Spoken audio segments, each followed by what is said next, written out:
Hello everyone, welcome to definite success Pathshala. मैं आपकी Hindi educator Rupali Verma. भाई आज क्या लेकर आए हैं? आप सभी को पता है कि क्लास 10th और 12th के बोर्ड एग्ज़ाम जल्दी ही आने वाले हैं, तो इन सभी की प्रिपरेशन बहुत तेज़ी से चल रही है ताकि आप सभी को किसी तरह की कोई परेशानी आपके एग्ज़ाम्स को लेकर ना आए। साथ ही साथ भाई हमारे 9th के स्टूडेंट्स भी हैं जिनका ध्यान हम बराबर रखते हुए चल रहे हैं, तो वो भी खफा नहीं हूँ। सब कुछ मैं जितना अच्छे से करने की कोशिश कर रही हूँ कि सिर्फ इसलिए ताकि टाइम टू टाइम आपकी सारी चीज़ें मैं ख़त्म करा कर और आपका प्रिपरेशन अच्छे से करा दूँ। अब अगर हम बात कर रहे हैं क्लास 10th की, तो क्लास 10th के एग्ज़ाम्स के लिए बहुत ही कम समय बचा हुआ है। स्ट्रैटेजी प्लान ऑलरेडी आप सभी को दिया जा चुका है कि आप लोग अपनी प्रिपरेशन किस तरीके से कर सकते हो, और जहाँ तक मेरी प्रिपरेशन की बात है, मैं तो चल रही हूँ।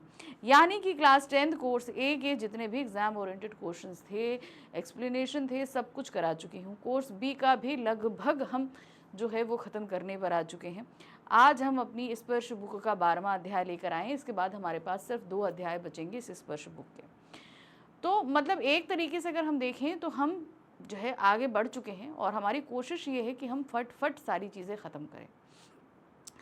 अब क्लास 10th कोर्स बी की अगर हम बात करें तो हमने डिटेल एक्सप्लेनेशन करा दिया, हमने एनसीईआरटी क्वेश्चंस करा दिए, डीपीपीस भी आपको दिए थे वो भी आपने कर लिए, फिर उसके हमने सॉल्यूशंस आपको करा दिए, मल्टीपल चॉइस क्वेश्चंस करा दिए, और अब हम चल रहे हैं मोस्ट इंपॉर्टेंट क्वेश्चंस पे। और मोस्ट इंपॉर्टेंट क्वेश्चंस की बात करें तो ये आपकी दोनों बुक से आ रहे हैं, यानी कि आपकी जो बुक है स्पर्श और संचयन दोनों से ही।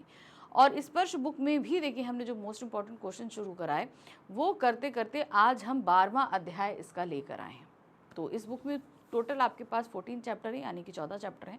12वां आज हम करा देंगे, 2 अध्याय बचेंगे, और इसके बाद हमारी संचय जो हमारी बुक रहेगी उसके सिर्फ 3 अध्याय, तो फटाफट कंप्लीट करा रहे हैं। इसके बाद हम शुरू करेंगे अपने जो हैं PYQs हैं, सैम्पल पेपर्स हैं, अपनी व्याकरण की प्रैक्टिस है, बहुत कुछ लाइनअप करके रखा है ताकि आपको परेशानी नहीं हो। तो चलिए पहले तो हम आज शुरू करते हैं अपनी जो ये चैप्टर है 12th चैप्टर। अब कहाँ दूसरे के दुख में दुखी होने वाले, अब दूसरों के दुख से दुखी होने वाले, ये चैप्टर जो है निज़ा फाजली जी ने लिखा, और इसके माध्यम से उन्होंने अपनी माता जी, पैगंबरों के बारे में और कुछ कवियों के बारे में, जैसे शेख हयास जो सिंधी कवि हैं, शेख हयास जी, उनके पिताजी के बारे में बताया, नूह पैगंबर के बारे में बताया। इसके अलावा उन्होंने जो है सोलोमन के बारे में बताया, तो बहुत सारी चीज़ों के बारे में उन्होंने बताया। साथ ही साथ प्रकृति का दोहन हम किस तरीके से कर रहे हैं ये सारी चीज़ें बताई, उनकी माँ कितनी इमोशनल थी ये सारी चीज़ें बताई। तो इस पार्ट में उन्होंने एक साथ बहुत सारी चीज़ों को बताने के पीछे सिर्फ इतना मोटिव रहा कि पहले के समय जो लोग हुआ करते थे, जब वो अपने आसपास के लोगों को दुखी हुआ देखते थे, चाहे वो व्यक्ति हो चाहे वो जानवर हो, इवन कीड़े मकोड़े हो, सभी के दुख को अपना दुख समझकर उनके दुखों का निवारण करते थे। जैसे सोलोमन के माध्यम से उन्होंने बताया कि चींटियों तक की वो फिक्र करते थे, उसी तरीके से शेख हयास के पिताजी ने एक चींटे की परवाह करी। नूह ने जहाँ एक कुत्ते के दुख में दुखी होकर सारी ज़िंदगी आंसू बहाए, उनकी माता जी के बारे में बताया गया निदा फाजली जी के कि किस तरीके से वो एक कबूतर के अंडे टूट जाने के कारण इतना दुखी हुई कि उन्होंने रोज़ा तक रखा, माफ़ी मांगी। तो ये सारी चीज़ें बताने के पीछे लेखक ना ये मतलब था कि पहले के समय में व्यक्ति जो है वो बहुत संवेदनशील हुआ करते थे, लेकिन आज के समय में व्यक्ति जो है वो असंवेदनशील है, स्वार्थी होता जा रहा है। इसको उन्होंने बताया कि किस तरीके से हम जंगलों को काटकर अपने लिए रहने की जगहों को बना रहे हैं, और जब वो पक्षी या जानवर हमारे घरों में पनाह लेते हैं तो किस तरीके से हम उन्हें उनके घर पे ही कब्जा करके हम वहाँ पर उनको निकालने का प्रयत्न करते हैं। ये बात उन्होंने खुद अपने बॉम्बे के फ्लैट में किस तरीके से कबूतरों के जोड़ों को रोकने के लिए उनकी पत्नी द्वारा जाली बनाई गई, ये बताया गया। किस तरीके से जो है बॉम्बे में जब बीच समुद्र को पीछे धकेल कर उसकी ज़मीन को लिया जा रहा है, तो समुद्र किस तरीके से उसे एडजस्टमेंट कर रहा है। तो ये सारी चीज़ें बताई जा रही हैं कि समय के साथ व्यक्ति जो है वो कहीं ना कहीं आत्म केंद्रित होता जा रहा है, स्वार्थी होता जा रहा है, असंवेदनशील होता जा रहा है, उसे दूसरों के दुखों से मतलब नहीं है, वो सिर्फ अपने फ़ायदे के बारे में सोच रहा है। क्या प्रकृति, क्या जानवर, क्या कीड़े मकोड़े, उसे किसी से फ़र्क नहीं पड़ता। इवन मनुष्य होते हुए मनुष्य की तकलीफ़ों से उसे कोई फ़र्क नहीं पड़ता। यही सारी चीज़ें बताने के लिए उन्होंने इस पाठ में बहुत सारी चीज़ों को एज एग्जाम्पल हमारे सामने रखा। पूरा पाठ हमने पढ़ा, अच्छे से समझ लिया। अब हम कर रहे हैं, अब वैसे तो इस चैप्टर पे हम बहुविकल्पीय प्रश्नों को कर चुके हैं, अब हम कर रहे हैं वर्णनात्मक प्रश्न। तो इस वीडियो में करीबन आपके सामने हम 23 प्रश्न लेकर आए हैं, जिनके अंदर हम तरह तरह के प्रश्नों को देखने वाले हैं कि क्वेश्चंस किस तरीके से आपसे पूछे जाएंगे। ठीक है, तो चलिए शुरू कर लेते हैं फटाफट। आज है हमारा class 10th Hindi course B की स्पर्श भाग 2 के गद्य खंड का 12वां अध्याय है। वैसे तो गद्य खंड का ये 5वां अध्याय है, लेकिन बुक का 12वां अध्याय है। अब कहाँ दूसरे के दुख से दुखी होने वाले, इसके कर रहे हैं हम मोस्ट इम्पॉर्टेंट क्वेश्चन। पहला प्रश्न है, शेख अयाज के पिता के प्रसंग द्वारा लेखक की क्या धारणा है। सबसे पहले समझिए शेख अयाज कौन है। शेख अयाज सिंधी भाषा के कवि हैं। ठीक है, अब उनके पिताजी के साथ क्या प्रसंग घटा। अब इसके प्रसंग के माध्यम से ये हुआ कि शेख अयाज के पिताजी एक दिन कुएं से स्नान करके आए घर पे। उनकी माताजी ने लगा दी थाली कि भाई खाना खाइए। पिताजी बैठे तो उन्होंने देखा कि उनकी वहाँ पर एक चीटा चल रहा है। चीटी से थोड़ा सा बड़ा होता है, काला, उसको चोएटा या चीटी बोलते हैं, चीटा बोलते हैं, वो चल रहा है। अब उनके पिताजी भाई देखकर परेशान हो गए। हम में से कोई होता तो हम तो ऐसे करके झाड़ते, वो वहीं का वहीं गिर जाता। लेकिन उनके पिताजी ने जब अपने कंधे पर उसको देखा, अपनी बाजू पर, तो उनको ये ध्यान आया कि ये चीटा मेरे साथ कुएं से यहाँ आ गया है। मैं कुएं में स्नान कर रहा था, वहीं से आया है। अब कुआं उनके घर से दूर था, तो उन्होंने कहा अगर मैं इसे झाड़ दूंगा तो ये अपने घर से बेघर हो जाएगा, क्योंकि इसका घर तो कुएं के पास में है। तो वो उठकर कहाँ गए, कुएं पर गए, और फिर जाकर उस चीटे को वहाँ पर छोड़ा। तो यहाँ पर इस प्रसंग के माध्यम से उन्होंने बताया कि शेख अयाज जी के पिताजी जो हैं वो इतने इमोशनल थे, वो जानते थे कि अगर हम इस चीटे को यहाँ छोड़ देंगे तो ये अपने घर से भटक जाएगा, इसे अपना घर नहीं मिलेगा। तो उसकी तकलीफ़ को, उसके दुख को वो समझते थे, इसलिए उठकर वो फिर से कुएं तक गए उस चीटे को उसके घर तक छोड़ने के लिए। शेख अयाज के पिता के प्रसंग द्वारा लेखक स्पष्टतः कहना चाहता है कि हमें किसी भी पशु पक्षी को बेघर नहीं करना चाहिए। अब जैसे चीटा होता है, चींटी होती है, हम लोग ईजिली उसके साथ वो कर देते हैं, लेकिन भाई उनके अंदर भी तो जान है। उनके साथ भी प्रेम भाव से रहना चाहिए। हमें मनुष्यों और जीव जंतुओं में कोई अंतर नहीं करना चाहिए तथा दोनों के प्रति समान रूप से करुणा व प्रेम का भाव रखना चाहिए। तो चाहे मनुष्य हो, जीव जंतु हो, पशु पक्षी हो, कीड़े मकोड़े हो, उन सभी के अंदर प्राण है। जैसे हमारे शरीर के अंदर प्राण है, वैसे उनके अंदर भी प्राण है। तो उन प्राणों की अहमियत को समझना चाहिए और उनके साथ भी वैसा ही व्यवहार करना चाहिए जैसा हम अपने लिए व्यवहार को चाहते हैं। प्रश्न संख्या 2 है, धरती से संबंधित प्रश्नों के उत्तर कौन देता है। अब यहाँ पर ये प्रश्न आया है कि धरती से संबंधित जो प्रश्न पूछे जा रहे थे उसके उत्तर दे कौन रहा था। तो देखिए क्या है, धरती से संबंधित प्रश्नों के उत्तर विज्ञान और धार्मिक ग्रंथ देते हैं। आप विज्ञान को पढ़िए तो वो बताएगा कि भाई इतने किलोमीटर तक ऊपर की क्रस्ट है, फिर अंदर है, बहुत कोर है। ये सारी नॉलेज हमें विज्ञान से मिलती है। अगर हम धार्मिक ग्रंथ उठाकर देखें तो पृथ्वी के बारे में बहुत सारी चीज़ें बताई जाती हैं कि किस तरीके से पृथ्वी अपने वजूद में आई, भगवान ने कैसे इसके ऊपर करी, जैसे एक बार पानी में डुबो दी थी तो फिर पानी से निकाली। बहुत सारी चीज़ों को इसके बारे में बताया गया है। लेकिन इनके उत्तर देने की प्रकृति भिन्न भिन्न प्रकार होती है, यानी कि देने का जो तरीका है वो अलग अलग तरीके से। विज्ञान जहाँ और तर्क के आधार पर धरती से संबंधित प्रश्नों का उत्तर देता है, वहीं धार्मिक ग्रंथ के प्रश्नों का उत्तर आधार धर्म विशेष होता है। तो कहने का तात्पर्य ये है कि विज्ञान जो है वो क्या चीज़ें देख रहा है, उनको एक्सपेरिमेंट से कैसे उनके उत्तर निकाल रहा है, यानी कि तर्क, फैक्ट्स, तथ्यों के आधार पर वो उत्तर देता है कि धरती में क्या है, क्या नहीं है, कैसा है, ये सारी चीज़ें। जबकि अगर हम बात करें धार्मिक ग्रंथों क्या, तो धार्मिक ग्रंथ के उत्तर जो हैं वो धर्म के आधार पर होते हैं, जो हमारे धार्मिक ग्रंथों पर लिखे गए हैं वो सारी चीज़ें। जैसे रिसेंटली अभी एक खोज बताई गई कि हमारी पृथ्वी से बहुत दूर एक इतना बड़ा ग्रह है जो पूरी तरीके से पानी से भरा हुआ है। उसके आधार पर जब ये खोज की गई, तो अभी रिसेंट की ही खोज है ये, जो धरती से बहुत बड़ा ग्रह है, मतलब हम ये कह सकते हैं कई सौ गुना बड़ा है वो, और उसके अंदर बहुत सारा पानी है। जैसे यहाँ हमारी धरती चारों तरफ समुद्र से घिरी हुई है, बीच में थोड़ा बहुत पृथ्वी है, उसी तरीके से वहाँ पर पूरी तरीके से वो ग्रह पानी से है।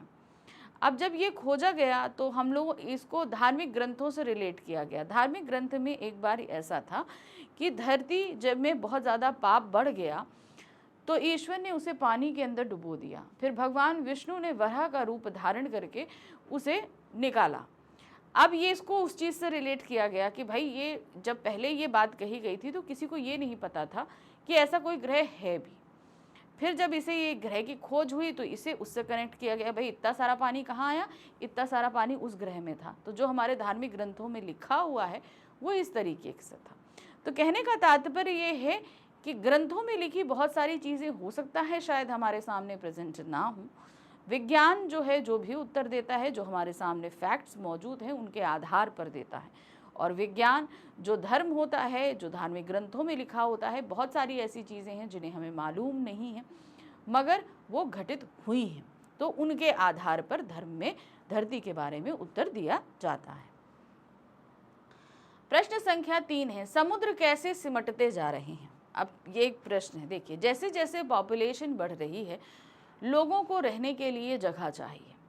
अब जगह क्या है, धरती तो लिमिटेड है और उसके साथ ही साथ समुद्र भी जो है वो बढ़ता जा रहा है लेवल। इसका कारण है जैसे जैसे ग्लोबल वार्मिंग बढ़ रही है, ग्लेशियर्स पिघल रहे हैं, पानी का जो लेवल है वो बढ़ता जा रहा है। तो अब बात ये आ रही है कि रहने के लिए जगहों, धरती तो लिमिटेड है, तो उसके लिए क्या हो रहा है, समुद्र में आर्टिफिशियल जो द्वीप हैं ये सारी चीज़ें बनाई जा रही हैं। जैसे रिसेंटली आपने देखा जो दुबई में है वो पाम आइलैंड बनाया गया, वो पूरा मैन मेड आइलैंड है, किस तरीके से उसको पूरा बनाया गया। अब तो पूरी उसके ऊपर सिटी बस चुकी है, सब कुछ हो चुका है। उसी तरीके से अगर आप बात करें बॉम्बे में, तो बॉम्बे में बहुत सारी ऐसी जगह पर जहां समुद्र की जगहों पर धरती को बढ़ा दिया गया है, बना दिया गया है और उन जगहों पर बिल्डिंग बनाई जा रही है। तो समुद्र के एरिया को पृथ्वी में मिलाया जा रहा है, रहने लायक वहाँ पर ज़मीन बनाई जा रही है और इस तरीके से समुद्र सिमटता जा रहा है। बढ़ती हुई आबादी के कारण कई वर्षों से बड़े बड़े बिल्डर समुद्र को पीछे धकेल कर उसकी ज़मीन को हथिया रहे हैं। उन पर बड़ी बड़ी इमारतें खड़ी की जा रही थी। इस प्रकार समुद्र सिमटते जा रहे हैं। तो समझ में ना, समुद्र की जगहों पर क्या है, ज़मीन बनाई जा रही है। पीछे समुद्र को तो पीछे नहीं धकेला जा सकता ना। तो इसका तात्पर्य यहाँ पर क्या है कि समुद्र का जो होता है ना साइड, वहाँ पर धीरे धीरे मिट्टी डालकर उस एरिया को पूरा किया जा रहा है। अब देखिए, ये एक प्रोसीजर ऐसा है। वैसे तो मैंने ये प्रोसीजर डिस्कवरी में देखा था, आपको थोड़ा सा मैं बता देती हूँ, क्योंकि जहाँ पर ज़मीन है वहाँ पर धीरे धीरे कुछ स्ट्रक्चर्स डाले जाते हैं, फिर उन्हें सेटल किया जाता है, फिर उसके बाद उसे कहीं रहने लायक बनाया जाता है। किसी के पाम आइलैंड को बनने में बहुत टाइम लगा। अगर आप लोग ये सारी चीज़ें समझना चाहते हो तो उसके ऊपर पूरी डॉक्यूमेंट्रीज बनी हुई हैं, आप उनको देखो, आपको समझ में आएगा कि ये कैसे प्रोसीजर होता है। ना मैं अपनी मर्जी से कुत्ता हूँ, ना तुम अपनी मर्जी से इंसान हो। कथन का आश्रय स्पष्ट कीजिए। अब क्या था, एक बार पैगंबर है नूह, ठीक है। अब वो नूह उनका नाम इसलिए पड़ा क्योंकि वो ताउम्र रोते रहे। उनको जो है उन्होंने एक कुत्ते को धुतकार दिया। रीज़न ये था कि इस्लाम धर्म में कुत्ते को बहुत गंदा माना जाता है, बुरा माना जाता है। तो एक कुत्ता उनके सामने से गुजरा तो उन्होंने कुत्ते को धुतकार दिया। कुत्ते को ये चीज़ बहुत बुरी लगी। उसने पलट कर जो है नूह से बोला, ना मैं अपनी मर्जी से कुत्ता हूँ, ना तुम अपनी मर्जी से इंसान। ये बात नूह को इतनी बुरी लगी कि हाँ, जो वो कह रहा है सही है। और इस तरीके से कुत्ते को धुतकारे जाने के कारण और पछतावे के कारण वो सारी उम्र रोते रहे। अब इसका मतलब क्या है, इस पंक्ति का आश्रय क्या है? इस धरती पर सभी मनुष्यों का जन्म ईश्वर की मर्जी से हुआ है। चाहे सभी प्राणियों, मनुष्य कह रहे हैं, गलत है, हम सभी प्राणियों का जन्म जो है वो ईश्वर की मर्जी से हुआ है। इसका सब देखिए, यहाँ पर आप कोई कीड़ा मकोड़ा हो, मछली हो, पशु हो, पक्षी हो, कुछ भी हो आप, तो यहाँ पर जितने भी प्राणी हैं सब ईश्वर की मर्जी से पैदा होते हैं। मैं मनुष्य बनकर जन्म लूंगी, ये मेरी मर्जी नहीं है। मेरे कर्म के हिसाब से मनुष्य, ईश्वर डिसाइड करते हैं कि आपको कहाँ क्या बनना है।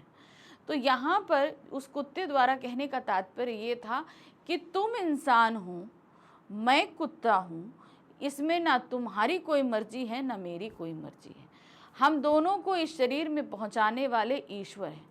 इसलिए जब इसमें तुम्हारा कोई कंट्रीब्यूशन ही नहीं है कि तुम मनुष्य हो और मैं कुत्ता हूँ, तो इसके तुम्हें क्या हक मिलता है कि तुम दूसरे को धुतकारो। ठीक है ना, कब समझ में आया ना। जैसे मैं अगर एक मनुष्य हूँ और मेरे सामने एक चींटी या चूटा है, तो मैं मनुष्य हूँ, इसमें मेरी कोई मर्जी नहीं है, ईश्वर ने मुझे बनाकर भेजा। उसे चींटी बनाया, ईश्वर ने बनाकर भेजा, तो इसमें हमारा कोई भी हाथ नहीं होता। तो हम दूसरे को परेशान करें, प्रताड़ित करें, धुतकारें, ये भी हमारा हक नहीं होता है। प्रस्तुत कथन का आशय है कि हर जीव में ईश्वर का निवास है, प्रत्येक जीव को ईश्वर ने ही बनाया है। ठीक है, तो यही चीज तो हमने बताई आपको। किसी को उसने कुत्ता बना दिया, किसी को इंसान। कर्मों एवं आचरणों से ही जीवन की असली पहचान होती। कहने का मतलब है, आप जिस भी योनि में जन्म ले रहे हैं, आप मनुष्य योनि में हैं, आप पशु योनि में हैं, आप पक्षी योनि में हैं, आप किसी भी योनि में अगर जन्म ले रहे हो, तो इसमें आपका कोई हाथ नहीं है। लेकिन हाँ, उस योनि में आकर आप किस तरीके से आचरण करते हो, ये आपके हाथ में ज़रूर है। तो जो चीज़ आप, जिसमें आपका कोई कंट्रीब्यूशन नहीं है, ईश्वर ने आपको बनाकर भेजा है, तो उसके ऊपर आपको घमंड करने का भी अधिकार नहीं। प्रश्न संख्या 5 है, कैसे कह सकते हैं कि अब कहाँ दूसरे के दुख में दुखी होने वाले पाठ के लेखक की माँ के मन में पशु पक्षियों के प्रति प्रेम भरा था। अब इस पाठ के लेखक कौन है? कैफी आज़मी जी हैं। उन्होंने क्या, कैफी आज़मी बोल रही हूँ, निदा फाजली जी हैं। तो उन्होंने क्या बताया है कि किस तरीके से उनके जो ग्वालियर का, आई थिंक ग्वालियर का ही घर बताया है, तो उनके घर में जो है एक उनके रोशनदान में एक कबूतर का घोंसला था, उसमें 2 अंडे थे। एक दिन एक बिल्ली वहाँ तक पहुँच गई और पंजा मार के उन 2 अंडों में से एक अंडा गिराकर तोड़ दिया। बेचारे कबूतर बड़े परेशान हो गए, उनका एक अंडा टूट गया। तो लेखक की माँ ने जब ये चीज़ देखी तो उन्होंने कहा कि चलो हम दूसरा अंडा बचा लेते हैं। उन्होंने दूसरा अंडा बचाना चाहा, लेकिन वो उनके हाथ से गिर के टूट गया, जिससे वो दोनों ही कबूतर बहुत ज़्यादा दुखी हो गए। और यहाँ पर उनकी माँ के हाथ से एक अंडा टूटा था, इस बात से वो बहुत दुखी हो गई। इसलिए वो पूरा टाइम, उन्होंने उस पूरे दिन कुछ नहीं खाया, कुछ नहीं पिया, रोज़ा रखा, नमाज में अपनी इस गुनाह के लिए माफ़ी मांगी। तो इस तरीके से यहाँ पर देखा कि एक पक्षी का अंडा टूटने के कारण वो कितना ज़्यादा दुखी हुई। लेकिन साथ ही साथ कुछ इंसिडेंट यहाँ पर और भी उन्हें बताए, जैसे बताते हैं कि शाम के समय जो है वो फिर फूल पौधे नहीं तोड़ो, पेड़ों को नुकसान नहीं पहुँचाओ, दरिया के पास जाओ तो उसे प्रणाम करो। ऐसी बहुत सारी बातें लेखक की माँ ने बताई और सिखाई। तो इस तरीके से पता चलता है कि लेखक की माँ प्रकृति और पशु और पक्षियों के प्रति बहुत ही आदर सम्मान रखती थी। अब कहाँ दूसरे के दुख में दुखी होने वाले पाठ के लेखक की माँ के मन में पशु पक्षियों के प्रति प्रेम भरा था, इसीलिए वह कबूतरों को सताने से कभी भी मना करती थी, मुर्गे को परेशान करने से रोकती थी। कबूतर का अंडा असावधानी से टूट जाने के कारण अपने गुनाह को माफ़ कराने के लिए पूरा दिन रोज़ा रखती थी। यहाँ तक कि शाम के समय पेड़ों को सताने तथा फूल तोड़ने से भी सभी को मना करती थी। देखा ना कि सिर्फ पशु पक्षी ही नहीं, वो प्रकृति के प्रति भी बहुत ज़्यादा सम्मान रखती थी। कि ये सभी जो है हम, क्योंकि वो ये जानती थी कि ये प्रकृति, ये पशु, ये पक्षी मनुष्य जीवन के लिए बहुत आवश्यक है। अगर ये नहीं रहेंगे तो एक दिन इस मनुष्य का अस्तित्व भी नहीं रहेगा। तो इनको प्यार दीजिए, सम्मान दीजिए, क्योंकि ये बने रहेंगे तो हमारा अस्तित्व भी बना रहेगा। प्रश्न संख्या 6 है, अब कहाँ दूसरों के दुख में दुखी होने वाले पाठ में ऐसे अनेक लोगों का उल्लेख है जो जीव जंतुओं के प्रति संवेदनशील है। ठीक है, अब जैसे इसमें आप सोलोमन का नाम ले लीजिए, शेख हयास के पिताजी का नाम ले लीजिए, नूह का नाम ले लीजिए, लेखक की माताजी का नाम लीजिए, कईयों का नाम दिया गया है। आपको उनमें से सबसे अच्छा कौन लगा, कारण सहित बताइए। ठीक है, अब इसमें बहुत सारे लोगों का बारे में, जैसे मैंने आपको बताया सोलोमन के बारे में था, शेख हयास के पिताजी के बारे में था, लेखक की माँ के बारे में है, नूह के बारे में। अब यहाँ पर ये पता चलता है, देखिए अब मुझे अगर कोई अच्छा लगेगा तो आपको कोई और अच्छा लग सकता है।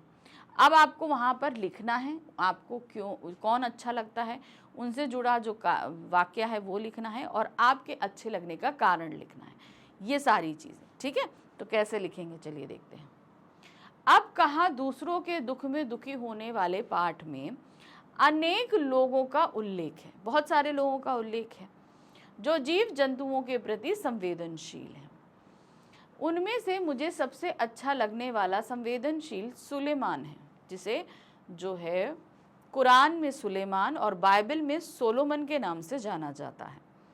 बाइबल में सोलोमन नाम से प्रसिद्ध बादशाह, जिन्हें कुरान में सुलेमान भी कहा जाता है, इंसानों के साथ साथ पशु पक्षियों की भाषा भी जानते थे। एक बार वे अपने दल के साथ कहीं जा रहे थे, मतलब घोड़ों पर सवार होकर कहीं जा रहे थे। तभी कुछ चींटियों ने घोड़ों की टापों की आवाज सुनी तो वे भयभीत हो गईं और परस्पर कहने लगी, जल्दी चलो, बिलों में फौज आ रही है। उनकी बातें सुनते ही सोलोमन ने कहा, घबराओ नहीं, मैं किसी के लिए मुसीबत नहीं बल्कि सबके लिए मोहब्बत हूँ। ऐसा कहकर वे आगे चले गए। सचमुच वे जीव जंतुओं के प्रति दयालु और संवेदनशील थे, यानी कि वो अब भाषा जानते थे, तो इसके तहत उनके ऊपर बहुत सारी जिम्मेदारियां भी बन जाती हैं। देखिए, हमारे ऊपर कुछ अगर हमको कुछ अच्छी पावर्स मिलती हैं, कोई चीज़ें मिलती हैं, तो बहुत सारी रिस्पॉन्सिबिलिटीज़ भी आती हैं। तो अगर उनके ऊपर उनको ये अगर शक्ति प्राप्त थी कि वो पशु पक्षियों सबकी भाषा को समझ लेते थे, तो ये उनकी जिम्मेदारी थी कि वो उस जाति की परेशानियों को समझें और उसका निवारण करें। तो उन्होंने ये देखा कि चींटियाँ डर रही हैं हमारे आने से, तो उन्होंने इस चीज़ का उनको दिलासा दिलाया। तो यहाँ पर ये चीज़ थी कि सोलोमन जो है सिर्फ अपने बादशाह होने पर उनको घमंड नहीं था, उनको जो शक्ति प्राप्त थी उसके तहत वो पशु पक्षियों, जीव जंतुओं, कीड़ों मकोड़ों सभी से वो प्रेम करते थे और उनके अस्तित्व को बचाए रहने के लिए तत्पर थे। प्रश्न संख्या 7 है, लेखक के घर में खिड़की के बाहर दोनों कबूतर उदास क्यों बैठे रहते थे? अब बताइए। अब लेखक का घर कहाँ? बॉम्बे में। अब बॉम्बे में इनकी बालकनी में क्या था, घोंसला बना लिया कबूतर ने। अब कबूतर उसके चक्कर में इनके घर के अंदर भी आ जाते थे, उसमें इनके अंडे या बच्चे, आई थिंक जो भी थे, अंडे थे।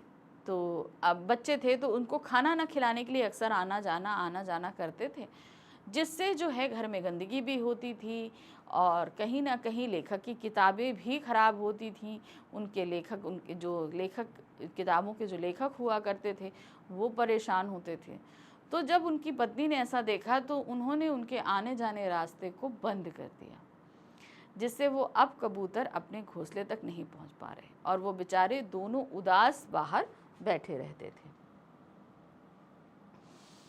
लेखक के घर में कबूतरों ने एक घोंसला बना रखा था, जिससे परिवार वालों को काफ़ी परेशानी हो रही थी। इसीलिए लेखक की पत्नी ने खिड़की पर जाली लगवा दी, जिससे कबूतर अंदर ना आ पा रहे थे। इसी कारण दोनों कबूतर खिड़की के बाहर उदास बैठे थे।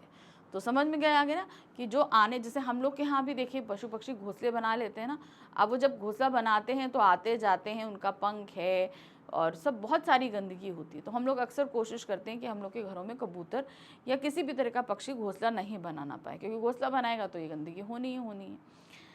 तो वही चीज़ जो है उनकी पत्नी ने किया। घोंसला अंदर बना था तो उन्होंने वो रास्ता बंद कर दिया जहाँ से आने जाने का था, जाली लगा दी। अब जाली लगा दी तो घोंसला उनका अंदर, वो दोनों बाहर, और उदास बैठे वो अपने घोंसले के बाहर जो है अंदर आने के फिराक में थे, अंदर आ नहीं पा रहे थे, तो इसीलिए उदास बैठे हुए थे। प्रश्न संख्या 8 है, बादशाह सुलेमान के व्यक्तित्व की विशेषताओं का वर्णन संक्षेप में कीजिए।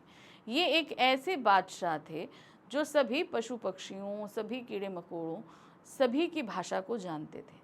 अब जब उनके पास ये पावर थी तो वो अपनी इस रिस्पॉन्सिबिलिटीज़ को समझते थे, इसीलिए वो हर तरीके के पक्षियों से, पशुओं से प्रेम करते थे, उनकी तकलीफ़ों को समझते थे। बादशाह सुलेमान के व्यक्तित्व की निम्नलिखित विशेषताएं हैं। बादशाह सुलेमान मानव जाति के साथ साथ पशु पक्षियों के भी राजा थे। अब भाई अगर कोई राजा किसी भी राज्य का होता है तो वो सिर्फ वहाँ पे रहने वाले मनुष्यों का राजा नहीं होता, उसके क्षेत्र में जितने पशु पक्षी जानवर सबका राजा होता है। वह सबकी भाषाओं के ज्ञाता थे, तो जितने भी पशु पक्षी थे, जानवर थे, उन सभी के बारे में वो उनकी भाषा को जानते थे, समझते थे। वे सभी जीवों से प्रेम करते और सभी जीवों की रक्षा के लिए प्रयत्नशील रहते थे। अब जब वो सभी की भाषाओं को समझ रहे हैं तो इसके तहत उनके पास जिम्मेदारियां भी थी, तो वो सभी की भावनाओं को समझना, उनकी रक्षा करना, ये सारा काम भी वो किया करते थे।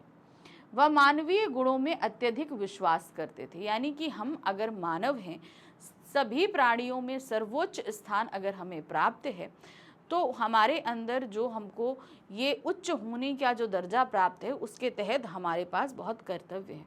उन कर्तव्यों का निर्वाह वो करते थे, जैसे दूसरे पशु पक्षियों को प्रेम करना, उनकी तकलीफ़ों को हरना, उन्हें तकलीफ़ ना पहुंचाना, दूसरों की मदद करना, ये सारी चीज़ें उनके अंदर थी। तो ये कुछ सुलेमान जी की विशेषताएं थी। प्रश्न संख्या 9 है, आप कैसे कह सकते हैं कि सुलेमान सहृदय बादशाह थे? अब देखिए, शाहृदय बादशाह थे, ये बात तो इसी बात से पता चल जाती है कि जब वो अपना दल लेकर जा रहे थे तो उनके घोड़ों की टापुओं की आवाज़ से उस रास्ते में आने वाली चींटियां डर गईं। उन्होंने कहा कि जल्दी चलो, कोई फौज आ रही है, नहीं तो हम उनके पैरों के नीचे कुचलकर मारे जाएंगे। तो अब सुलेमान तो उनकी भाषा जानते थे, तो उन्होंने सीधे सीधे क्या कहा कि भाई तुम डरो नहीं, मैं यहाँ मारने नहीं, तुम सब की रक्षा करने के लिए आया हूँ। तो इस तरह वो देख रहे हैं कि वो चींटियों के दर्द और तकलीफ को भी समझ रहे थे। ईसा से 1025 वर्ष पूर्व एक बादशाह थे, बाइबल के सोलोमन, जिन्हें कुरान में सुलेमान के नाम से जाना जाता है। वे केवल मानव जाति के ही राजा नहीं थे, वरन पशु पक्षियों के प्रति भी दयालु थे। यह तथ्य इस घटना से स्पष्ट होता है कि एक बार बादशाह सुलेमान अपनी सेना के साथ एक रास्ते से गुजर रहे थे। रास्ते में कुछ चींटियों ने घोड़ों की टापों की आवाज़ सुनी। चींटियां जैसे जानवर चलती हैं जमीन में, वैसे कुछ टापों की आवाज़ सुनी और डर कर एक दूसरे से बोली, जल्दी से अपने अपने बिल में जाओ, फौज आ रही है। क्योंकि फौज आ रही है तो वो उनके टापों के नीचे दब सकती थी। बादशाह चींटियों की भाषा जानते थे, अतः थोड़ी दूरी पर रुककर बोले, घबराओ नहीं, सुलेमान को खुदा ने सबका रखवाला बनाया है, इसीलिए वो सबकी भाषा जानते हैं। मैं किसी के लिए मुसीबत नहीं हूँ, सबके लिए मोहब्बत हूँ। इस घटना के आधार पर हम कह सकते हैं कि सुलेमान शाहृदय बादशाह थे, कि वो चींटियों के हृदय की भी बात को समझ रहे थे, जान रहे थे, इसीलिए वो उनसे बात भी कर रहे थे। तो उनकी सहृदयता का पता हमें ऐसे ही चल जाता है। प्रश्न संख्या 10 है, सुलेमान शेख हयास के पिता तथा नूह के स्वभाव की उन विशेषताओं का उल्लेख कीजिए जो उन्हें आज के मनुष्यों से अलग करती हैं। अब देखिए, अगर हम बात करें इन तीनों कैरेक्टर की, बात है सुलेमान, शेख हयास के पिताजी और नूह, इन सभी की जो स्टोरी हमने यहाँ पर पढ़ी उसमें ये साफ तौर से हमें ये पता चल रहा है कि वो पशु पक्षियों, चींटियों, यहाँ तक कि जानवरों, कीड़े मकोड़ों सबके प्रति संवेदनशील हैं, उनकी तकलीफ़ों को समझ रहे हैं, उनकी प्रॉब्लम्स को समझ रहे हैं, उनके दुख में दुखी हो रहे हैं। ये चीज़ इन तीनों कैरेक्टर के स्वभाव के अंदर कॉमन थी, है ना। अब उन्हें आज के मनुष्यों से अलग करती है। आज का मनुष्य आप देखिए क्या हो गया है, आत्म केंद्रित है, स्वार्थी है, वो सिर्फ अपने बारे में सोच रहा है, वो दूसरे मनुष्यों को तो मनुष्यों के बारे में नहीं छोड़ रहा, जानवरों और पशु पक्षी कीड़े मकोड़ों के बारे में तो आप छोड़ ही दीजिए, उनके बारे में तो वो सोचने को ही राजी नहीं है। तो कहने का सीधे सीधे तात्पर्य यहाँ पर ये बनता है कि आप इतने सारे लोगों को आप जो हमने इस कहानी में पढ़े हैं वो मनुष्यों के प्रति नहीं बताया गया। उनमें से किसी भी एक कैरेक्टर का जो भी चीज़ें क्वालिटीज़ बताई गई हैं वो एक मनुष्य होते हुए वो दूसरे मनुष्य के प्रति संवेदनशीलता उनकी नहीं बताई गई है, कि वो पशु पक्षियों कीड़े मकोड़ों के प्रति उनकी संवेदनशीलता बताई गई है। नूह कुत्ते के प्रति है, शेख हयास के पिताजी चींटियों के प्रति थे, तो सुलेमान को चींटियों के प्रति संवेदनशील दिखाया गया। तो यहाँ पर ही दिखाया गया कि जब ये पशु पक्षी कीड़े मकोड़ों के प्रति इतने संवेदनशील थे तो जाहिर सी बात है कि वो मनुष्यों के प्रति और ज़्यादा संवेदनशील होंगे, उनकी तकलीफ़ों को समझ रहे होंगे। जबकि अगर हम आज के मनुष्य के बारे में बात करें तो आज का मनुष्य जो है वो दूसरे मनुष्य की तकलीफ को नहीं समझता। पशु पक्षी कीड़े मकोड़ों को क्या समझेगा, वो सिर्फ अपना फ़ायदा देखना चाहता है, अपना स्वार्थ देखना चाहता है, स्वार्थी हो चुका है। ये फ़र्क हम देखते हैं। सुलेमान केवल मानव जाति के ही राजा नहीं थे बल्कि सारे छोटे बड़े पशु पक्षियों के भी राजा थे। वे चींटियों को भी हीन ना मानकर उनकी रक्षा की बात सोचते हैं। शेख हयास के पिता एक चोटे को वापस उसके घर पहुंचाने के लिए भोजन तक नहीं करते। उनके लिए अपने सुख से अधिक ज़रूरी इस छोटे से जीव को घर पहुंचाना था। भाई खाना लगा है, वो खाना छोड़कर उठ जाते हैं कि नहीं, इस चींटे को पहले उसके घर छोड़कर आते हैं, तो उनकी संवेदनशीलता वहाँ पे भी दिखाई देती है। वहीं नूह ने जब एक कुत्ते को धुतकारा था तो उसने पलटकर जवाब देते हुए कहा कि ना मैं अपनी मर्जी से कुत्ता हूँ ना तुम अपनी मर्जी से इंसान। इस पर नूह दुखी होकर काफी देर तक रोते रहे। काफी देर तक मतलब क्या, वो ताउम्र रोते रहे। उन्होंने उस कुत्ते की पीड़ा को समझा। ये सभी छोटे छोटे जीव जंतुओं से भी प्यार करने वाले लोग हैं। आज के समय के प्राणी मात्र से प्रेम करने वाले व्यक्ति अत्यंत सीमित हो गए हैं। सभी की सोच अत्यंत संकीर्ण एवं स्वार्थ भावना से परिपूर्ण है। आज का मनुष्य आप देख लीजिए, कुत्ते को मार देगा, मार देते हैं, कितनी बुरी तरीके से मार देते हैं कि नहीं मार देते हैं। हम लोग को, मुझे तो बहुत गुस्सा आती है अगर इस तरीके से कोई जानवर को मारता है। तो कहने का तात्पर्य यह है कि दूसरे मनुष्य को तकलीफ देने से वो लोग बाज नहीं आते। जानवरों की तो आप बात छोड़िए। तो उनके अंदर संकीर्णता है, असंवेदनशीलता है, साथ ही साथ जो है वो लोग सब स्वार्थी हैं, आत्मकेंद्रित हैं। ये सारी बात ये आज के मनुष्यों में है। प्रश्न संख्या 11 है, प्रकृति में आए असंतुलन के कारण और उसके परिणामों की चर्चा अब कहाँ दूसरे के दुख में दुखी होने वाले पाठ के आधार पर कीजिए। प्रकृति में असंतुलन, प्रकृति जब बनी, ये पृथ्वी बनी, तो उसके लिए सबके लिए अपनी अपनी जगहों का निर्धारण किया गया, ठीक है। अब उसके कारण क्या हुआ, अब यहाँ पर उन्होंने कहानी बताई कि मनुष्य ने अपने लिए ज़मीन लेने के लिए समुद्र की जगह को हथियाना शुरू किया। तो पहले तो समुद्र थोड़ा सिकुड़ा, फिर अपने पैरों को सिकोड़ कर बैठ गया, और जब उसे गुस्सा आया तो उसने अपने गुस्से में 3 जहाज़ों को उठाकर पटक दिया। तो ये कहानी के माध्यम से, यानी कि इसे जो है एक स्टोरी बनाकर प्रस्तुत किया गया। लेकिन एक्चुअल में क्या हुआ, मनुष्य ने प्रकृति के साथ खिलवाड़ किया और प्रकृति ने उसके परिणाम स्वरूप क्या किया, तूफान लाए और उन जहाज़ों को पटक दिया।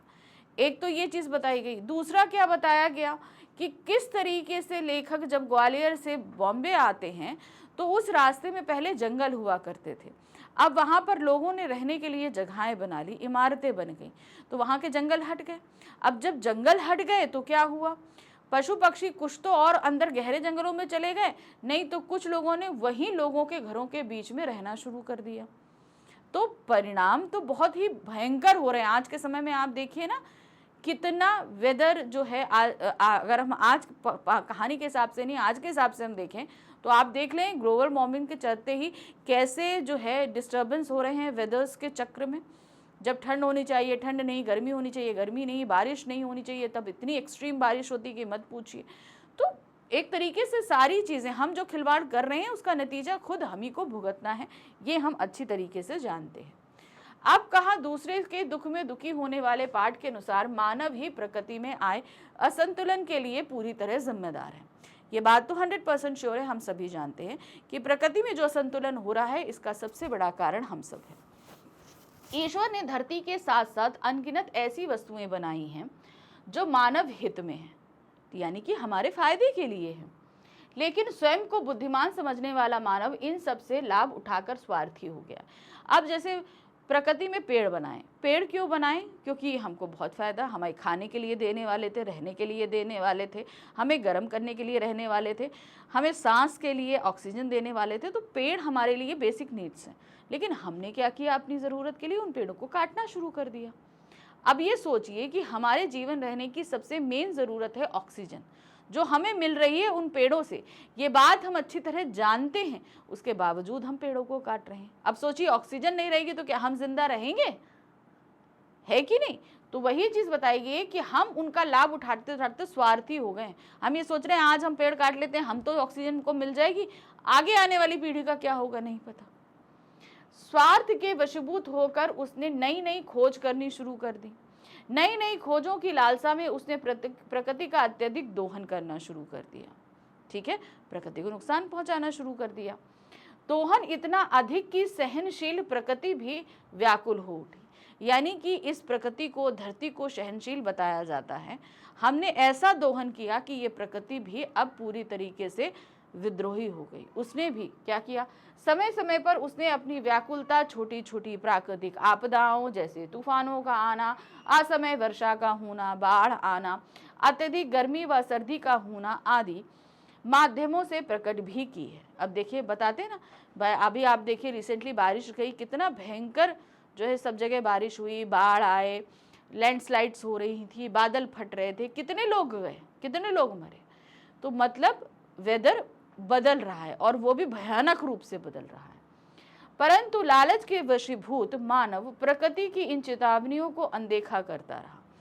प्रकृति इस तरह की छोटी छोटी चेतावनियां हमें पहले से देती आ रही है कि जो आप कर रहे हैं ये गलत है, लेकिन हम उन चेतावनियों से सीख नहीं रहे और अब धीरे धीरे ये चेतावनियां अपना भयंकर रूप लेना शुरू कर चुकी हैं। आप देखिए तूफानों का आना कितना ज़्यादा बढ़ गया। पहले कितने इक्का दुक्का तूफान आते थे, अब हर साल 2 से 3 तूफान तो कहीं ना कहीं समुद्री तटों पर टकरा ही जाते हैं। भूकंप आ रहे हैं, इतनी ज़्यादा बारिश होती है कि बाढ़ जैसे हालात हो जाते हैं। होता है कि नहीं होता? तो कहने का मतलब क्या है, प्रकृति जो अभी तक छोटे छोटे संकेतों के माध्यम से हमें बता रही थी, अब धीरे धीरे वो विकराल रूप लेना शुरू कर चुकी है। अभी भी समय है, अगर हम नहीं चेताते हैं तो आगे आने वाला समय और ज़्यादा भयंकर होगा। इसका दुष्परिणाम यह हुआ है कि आज मनुष्य ऐसी भयंकर प्राकृतिक आपदाओं को झेल रहा है जिनका समाधान वह बुद्धि के बल पर नहीं कर पा रहा है। अब जैसे हम लोग, इतनी ज़्यादा एक्सट्रीम बारिश हो रही है, इसमें हम क्या कर सकते हैं? आप बताओ, कुछ कर सकते हैं? नहीं कर सकते। लेकिन ये नतीजा मनुष्यों द्वारा ही खड़ा किया गया प्रॉब्लम का नतीजा है। वह निरीह और असहाय सा सब कुछ नष्ट होते हुए देखने को विवश है। हम विवश हैं। देखो इतने सारे जलजले आ रहे हैं, सब कुछ लैंडस्लाइड हो रहा है, सब तबाह हो रहा है, हम देख ही सकते हैं, हम कुछ नहीं कर सकते क्योंकि हमने बहुत पहले ऐसा कुछ कर दिया है जिसके चलते आज इतना सब कुछ बिगड़ रहा है। प्रश्न संख्या 12 है, लेखक को अपनी माँ द्वारा दी गई कौन सी सीख सदैव याद आती है और क्यों? उनकी माँ ने उनको कई सीखें दी, जैसे कि उन्होंने कहा शाम के समय जो है वो पेड़ों को परेशान नहीं किया जाता, मुर्गे को परेशान नहीं किया जाता, कबूतरों को परेशान नहीं करते, है ना, दरिया के पास जाओ तो प्रणाम करो। ऐसी बहुत सारी सीखें उनकी माता जी ने दी, लेकिन कौन सी ऐसी सीख है जो उन्हें आज भी बहुत ज़्यादा याद आती है? लेखक की माँ कहती थी, सूरज ढलने पर पेड़ के पत्ते मत तोड़ो। यानी कि जब एक बार शाम हो जाए, अभी भी देखिए हम लोग के मम्मी पापा बोलते हैं ना, शाम के समय पेड़ों के पास नहीं जाते, उन्हें परेशान नहीं करते। दिया बाती के वक्त फूलों को मत तोड़ो, यानी कि एक बार जब सूरज ढल गया तो उसके बाद पेड़ों को बिल्कुल भी कुछ नहीं करते। दरिया पर आओ तो उसे सलाम करो, उसे प्रणाम करो। कबूतरों व मुर्गों को मत सताओ। तो ये सीखें जो हैं उनकी माताजी उन्हें दिया करती थी। आज लेखक की माँ उसके साथ नहीं है, परंतु जब कभी भी वह बच्चों को पेड़ों व फूलों के साथ खिलवाड़ करते देखता है, पशु पक्षियों को सताते हुए देखता है, नदियों और तालाबों में गंदगी बहाते हुए देखता है, तो माँ द्वारा दी गई सीख को याद करता है। माँ ने ये जो सीखें बहुत पहले हमें दी थी, ये अगर पीढ़ी दर पीढ़ी हम आगे दे रहे होते, हर इंसान दे रहा होता, तो आज ये कंडीशन नहीं होती। याद करता और सोचता कि वे लोग कहाँ गए जिनमें मनुष्य के प्रति ही नहीं बल्कि पशु पक्षियों तथा प्रकृति के प्रति भी प्रेम भाव कूट कूट कर भरा हुआ था, जिन्होंने हरी भरी खुशहाल धरती पर प्रेम की गंगा बहा दी थी। तो यहाँ पर ये चीज़ बताई गई है कि वो अपनी माँ को और उन जैसे लोगों को याद करते हैं जो प्रकृति पशु पक्षियों के भागीदारी को, अहमियत को समझते थे और हमें समझाते थे कि इनको आदर दीजिए, सम्मान दीजिए, क्योंकि ये हमारे अस्तित्व में बहुत अहम भूमिका को निभाते हैं। आज वो लोग नहीं हैं, उनकी कमी लेखक को आज बहुत खलती है। प्रश्न संख्या 13 है, बुजुर्गों द्वारा दी गई सीख बच्चों के भविष्य निर्माण में सहायक होती है, स्पष्ट कीजिए। अगर इस पाठ के हिसाब से हम अगर चलें तो अगर प्रकृति से संबंधित, पशु पक्षियों से संबंधित जैसी की सीख लेखक को लेखक की माँ ने दी थी, अगर इस तरह की सीख हर बच्चे को मिले तो प्रकृति तो अपने आप में हंसी खेलेगी, फूलेगी ही ना। तो ये सब कहीं ना कहीं भाई उन बुजुर्गों ने हमें क्यों सिखाई, जिससे आगे आने वाले समय तक ये पशु पक्षी और प्रकृति अच्छे से बने रहें, फलते फूलते रहें, ताकि आगे आने वाली पीढ़ियां भी फले फूलें। तो ये बच्चों को जो हम सीख बचपन में सिखाते हैं, बताते हैं, समझाते हैं, ये इसलिए होती है कि उनका भविष्य, उनके बच्चों का भविष्य, उनके बच्चों का भविष्य अच्छा रहे। लेकिन कहीं ना कहीं बीच में ये धारा टूट गई। पहले लोगों ने समझाया, फिर उसके बाद जैसे जैसे लोग स्वार्थी होते गए, लोगों ने ये सीख अपने तक तो छोड़ो, अपने बच्चों तक को सिखाने की ज़रूरत नहीं समझी, जिसके चलते आज क्या हो रहा है, आप बच्चों के अंदर भी वो निर्दयता देखते हैं। वो जानवरों को सताते हैं, कीड़े मकोड़ों को सताते हैं, पेड़ पौधों को नुकसान पहुंचाते हैं, गंदगी फैलाते हैं, पेड़ों पानी को गंदा करते हैं। तो ये कहीं ना कहीं इन सारी चीज़ों की अहमियत इनको सिखाई और समझाई नहीं गई है, जिसके चलते उन लोगों के अंदर ये सारी चीज़ें आ रही हैं। तो ये बहुत ज़रूरी है कि बच्चों को ऐसी सीख दीजिए जो वो अपने साथ साथ सभी को फ़ायदा दे, और ये हमारे भविष्य के साथ साथ हमारे आने वाली पीढ़ियों के भविष्य को भी सुधारती है। प्राचीन कहावत है, नींव जितनी मजबूत होगी इमारत भी उतनी ही मजबूत होगी। यानी कि बेस बहुत सॉलिड होना चाहिए। अगर बेस मजबूत नहीं है तो इमारत आप जितनी बड़ी खड़ी कर लो, एक दिन तो गिर ही पड़ेगी, है ना। वही चीज़ बचपन में जो चीज़ आपने बहुत अच्छे से बच्चों को सिखा दी, वो ताउम्र उनके साथ रहेगी। अर्थात इमारत की मजबूती नींव की ईंट पर टिकी होती है। यही कहावत हमारे इस कथन को स्पष्ट करती है कि जिस परिवार में बुजुर्गों की उपस्थिति होती है, उनको प्रमुखता दी जाती है, उनका मान सम्मान किया जाता है, उस घर के लोगों का भविष्य सदैव उज्जवल होता है। क्योंकि उनके जैसे, अब मान लीजिए मैं हूँ, मैं मिडिल, मेरे जो हैं लॉज हैं या मदर फादर हैं, हम अगर उनके साथ अच्छा व्यवहार करते हैं तो ये चीज़ हमारे बच्चे, मेरे बच्चे जो हैं वो देख रहे हैं। भविष्य में वो मेरे साथ भी वैसा ही व्यवहार करेंगे जैसा वो मुझे मेरे पेरेंट्स के साथ करते हुए देखेंगे, है कि नहीं। तो ये इनडायरेक्टली से ही उनके अंदर ये वैल्यूज़ आ रही हैं, है ना। तो इस तरीके से घर में जो बड़े हैं, बुजुर्ग हैं, उनका मान सम्मान स्वतः ही चीज़ होती है। बुजुर्ग व्यक्ति अपनी उपस्थिति केवल शारीरिक रूप से ही नहीं दर्शाती, वरन अपने वर्षों के अनुभवों को सीख के रूप में प्रसाद स्वरूप सभी को बांटती है। अब देखिए, मेरे को मेरी लाइफ में जितने अनुभव मिले तो वो तो मेरे साथ हैं, लेकिन अगर जो मुझसे बड़े हैं वो तो मुझसे बहुत ज़्यादा बड़े हैं, तो उन्होंने अपनी लाइफ में जितने अनुभव लिए होंगे वो मुझसे कहीं ज़्यादा होंगे। तो वो अपने अनुभवों का फ़ायदा कहीं ना कहीं हमें देते रहते हैं, इसलिए उनका आशीर्वाद साथ हमें बहुत कुछ सिखाता है, बताता है। उनकी मौजूदगी सिर्फ हमें ही नहीं, हमारे बच्चों को भी बहुत ज़्यादा गाइड करती है। इसलिए बहुत ज़रूरी है कि हर घर में ग्रैंड पेरेंट्स हों और उनका मान सम्मान हो और उनकी सीख द्वारा हम सबको फ़ायदा हो। समय समय पर चुनौतियों का सामना करने के लिए प्रेरित करते हैं। हमारे समय में हमारे सामने बहुत सारी प्रॉब्लम्स आती हैं, उन सभी को का सामना कौन करने, वही वो हमें हिम्मत देते हैं। क्षमता अनुसार हर संभव सहायता करते हैं। वे आधुनिक समय में व्यस्त माता पिता की स्नेह की कमी को अपने प्यार, दुलार व आशीर्वाद से पूरा करते हैं। आज के समय में दोनों ही पेरेंट्स वर्किंग हो गए हैं, जिसकी वजह से बच्चे जो हैं वो कहीं ना कहीं उतना प्यार दुलार नहीं पा पाते, लेकिन इस घर में अगर जहाँ ग्रैंड पेरेंट्स हैं उन्हें वो प्यार दुलार सब कुछ मिलता है। आज संवेदनहीन समाज में यदि नैतिक मूल्यों को जीवंत रखना है तो बच्चों पर बुजुर्गों की छत्र छाया अनिवार्य है। तो समझ में आया कि बचपन में जो सीख बच्चों को दी जा रही है वो सिर्फ हमारे ही नहीं, उनके भविष्य के लिए भी कारगर है, जो प्रकृति, मानव जीवन, पशु पक्षियों सभी से संबंधित सीख है। प्रश्न संख्या 14 है, मनुष्य बुद्धि के बल पर केवल उन्नति की राह ही नहीं वरन मृत्यु की राह पर भी चल पड़ा है। पाठ के आधार पर सिद्ध करिए। अब देखिए, मनुष्य की बुद्धि बढ़ती जा रही है, नए नए आविष्कार कर रहा है, सब कुछ कर रहा है, और उस आविष्कार के चलते वो बहुत सारी उन्नति कर रहा है। जैसे मान लीजिए बहुत सारी फैक्ट्रीज लग रही हैं, बहुत सारे वो टेक्निकल चीज़ों का इजाद कर रहा है।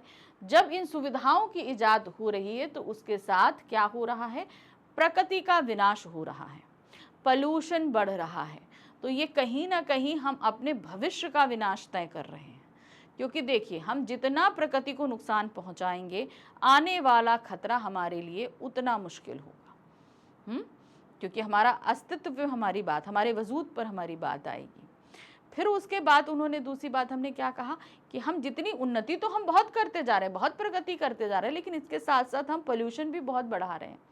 ये पोल्यूशन, अब देखिए अभी रिसेंटली आप देख रहे थे कि दिल्ली में ये हालत हो गई थी पोल्यूशन की कि स्कूल्स बंद कर दिए गए, लोगों को वर्क फ्रॉम होम दे दिया गया।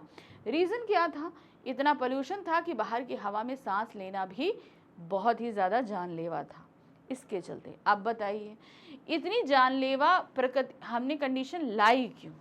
हमने उन्नति के नाम पर इतने ज़्यादा आविष्कार किए जिसके चलते ये कंडीशन आकर हमारे सामने खड़ी हो गई। हुई कि नहीं हुई?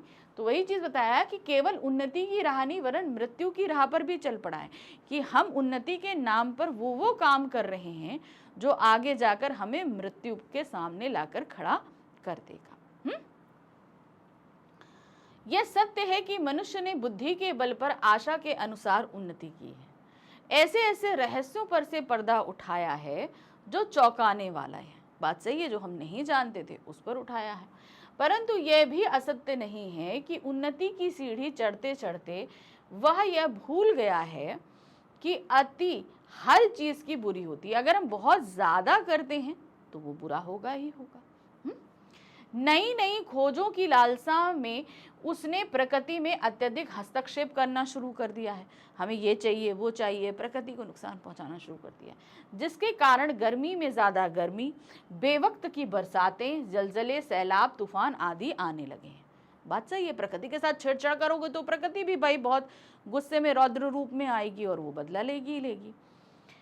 मनुष्य नए नए और लाइलाज लोगों से ग्रसित होने लगा है। अब इसका सबसे बड़ा तरीका आप देख सकते हैं, हमने रिसेंटली एक सबसे बड़ी महामारी हमने कभी सोची नहीं थी कि हम सभी को घरों के अंदर पैक कर देगी, कोरोना महामारी को पार किया। तो ऐसी बीमारी जो लाइलाज है, अब देखिए कैंसर जैसी बीमारी जिसका कोई इलाज ही नहीं। इसका सबसे भयंकर परिणाम यह हुआ कि सहनशील प्रकृति भी अपना धैर्य खोने लगी है। जिसके भयावह परिणाम हम रोज देख रहे हैं। अतः आज आवश्यकता इस बात की है कि प्रकृति के संतुलन को बनाए रखने में सहयोग देकर मनुष्य यह सिद्ध करे कि वास्तव में वह बुद्धिजीवी प्राणी है। अगर आप ये साबित करना चाहते हैं कि आप सभी प्राणियों में सबसे बुद्धिजीवी प्राणी हैं, तो आपको समझना होगा कि प्रकृति हमारे भविष्य है, इसको हमें संभालना है, सहेजना है। अगर ये नहीं रहेगी तो कोई भी नहीं रहेगा इस पृथ्वी पर। प्रश्न संख्या 15 है, पाठ के आधार पर प्रतिपादित कीजिए कि दूसरों के दुख से दुखी होने वाले लोग अब कम मिलते हैं। अब यहाँ पर पीठ लिखा है, मतलब पाठ है, ओके, तो उसको करेक्शन हम कर देते हैं।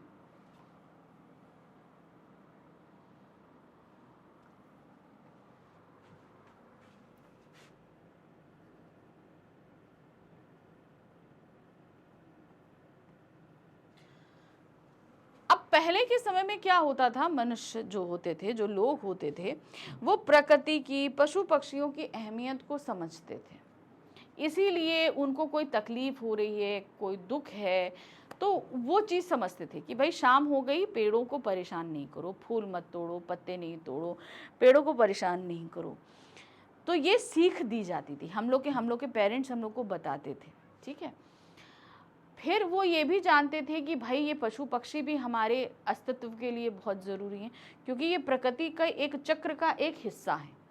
अगर पशु नहीं रहेंगे तो प्रकृति नहीं रहेगी, प्रकृति नहीं रहेगी तो हम नहीं रहेंगे।